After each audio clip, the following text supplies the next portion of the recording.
I'll say it's very refreshing to be here today to discuss two bipartisan critical minerals bills.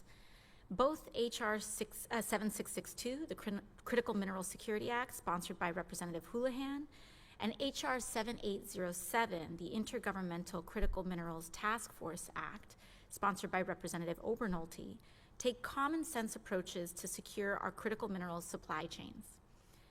Everyone in this room agrees that we must proactively manage the minerals that are crucial for our country's energy future.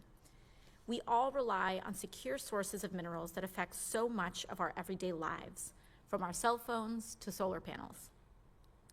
And we all want to make sure that in the process of procuring those minerals, we're keeping workers, the environment, and our economy safe. To improve health, environmental, and labor standards across the globe and to diversify our supply chains away from bad actors, we first need to better understand where critical minerals are and who controls them. The Critical Mineral Security Act would fill in critical information gaps by directing the United States Geological Survey to report on critical minerals around the world, where they are and what's being extracted, and who is mining them. And while understanding mining is essential, it's not the whole picture. Recycling already plays a key and growing role in our supply chains. I understand the Senate plans to better incorporate recycling into the Critical Mineral Security Act, and I fully support that common sense addition. H.R. 7807, the Intergovernmental Critical Minerals Task Force, provides needed strategic coordination for our efforts to secure mineral supply chains. Despite what we hear from across the aisle, we cannot mine our way into mineral security, just like we can't drill our way into energy security. This bill brings together all the agencies working on critical minerals, along with state, local, and tribal governments, to coordinate these efforts. We need a whole-of-government approach to securing our mineral supply chains that looks beyond just domestic mining to international trade, recycling, and the efficient use of our minerals. A holistic approach is better for people, the economy, and the planet, and it makes us more nimble, adaptable, and secure as a nation. The next bill, H.R. 8952, the Crow Revenue Act, is billed by its sponsors as delivering much-needed revenue to the Crow tribe.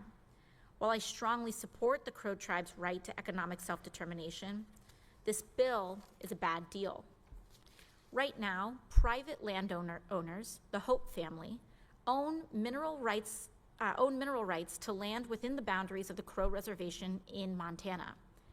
In exchange for the Hope family giving their mineral rights to the Crow tribe, this bill would give the Hope family over 4,000 acres of coal-rich federal land in the nearby Bull Mountains. The idea is that the Hope family would sell or lease their new land to the Signal Peak coal mine, and the Crow tribe would share in revenue from the mine. A few problems with this deal. First problem, this bill should be understood simply as a way for a coal company with a flagrant history of environmental and worker safety violations to skirt environmental review by moving to newly privatized land. Signal Peak Energy has been trying for years to expand its Bull Mountain coal mine into the federal lands at the heart of this land swap, but courts have repeatedly blocked the expansion due to inadequate environmental review. If these public lands in the Bull Mountains become private, Signal Peak, a scandal-plagued company recently fined $1 million by the Department of Justice and sentenced to 3 years of probation, could then skip all federal environmental reviews and begin mining. The second problem is that, despite what we'll hear today, the bill doesn't actually require any revenue sharing with the Crow tribe. Instead, this bill suggests the Crow tribe share their revenues from the former Hope family lands within the Crow Reservation with the Hope family, even though it's highly unlikely that coal will ever be developed. I ask unanimous consent to enter into the record this letter from the Aspaloki Alatis Alliance, an organization of Crow members living on the reservation, which says in part, quote, the Hope family would receive 100% of the royalties from the Bull Mountain tracts, as well as an unspecified share of the royalties from the 100% tribally owned Hope family tracts. The tribe would be required to gratuitously give a share of the coal royalties from those lands. There are also no requirements to the bill that the Signal Peak or the Hope family are under any obligations to enter into agreement to share the royalties fairly. Without objection, entered. Thank you. Given that Signal Peak is currently on probation with the Department of Justice and multiple former members of its leadership were criminally convicted of embezzlement, tax evasion, bank fraud, money laundering, cocaine trafficking, and firearms violations, forgive me for questioning if they would act in good faith in this deal. I look forward to hearing if the bill sponsors have fixed this section, as promised in the Senate hearing on the bill, but I remain skeptical that even a fix would be a good deal for the public and the Crow tribe. Thank you, and I yield back.